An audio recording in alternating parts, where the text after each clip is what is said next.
ದಾವೀದನು ಈ ರೀತಿಯಾಗಿ ಪ್ರಾರ್ಥಿಸುತ್ತಾನೆ, ಸಿಂಹಗಳ ಬಾಯಿಂದಲೂ ಕಾಡುಕೋಣಗಳ ಕೊಂಬುಗಳಿಂದಲೂ ನನ್ನನ್ನು ತಪ್ಪಿಸು, ನನಗೆ ಸದುತ್ತರವನ್ನು ಕೊಟ್ಟಿದ್ದೀಯಲ್ಲ ಎಂಬುದಾಗಿ.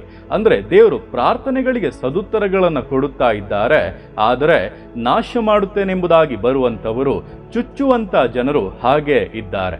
ನಿಮ್ಮ ಜೀವಿತದ ಪರಿಸ್ಥಿತಿ ಕೂಡ ಈ ದಿವಸಗಳಲ್ಲಿ ಹೀಗೆ ಇರಬಹುದು.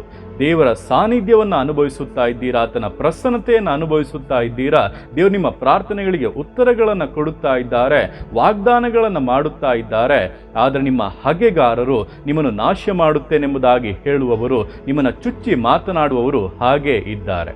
ಭಯಪಡಬೇಡಿ, ದೇವರು ನಿಮಗೆ ಸದುತ್ತರಗಳನ್ನು ಕೊಡುತ್ತಾ ಇದ್ದಾರೆ ಅಂದರೆ ಆತ ನಿಮ್ಮ ವಿಷಯವಾಗಿ ಕಾಳಜಿಯುಳ್ಳಂಥ ದೇವರು.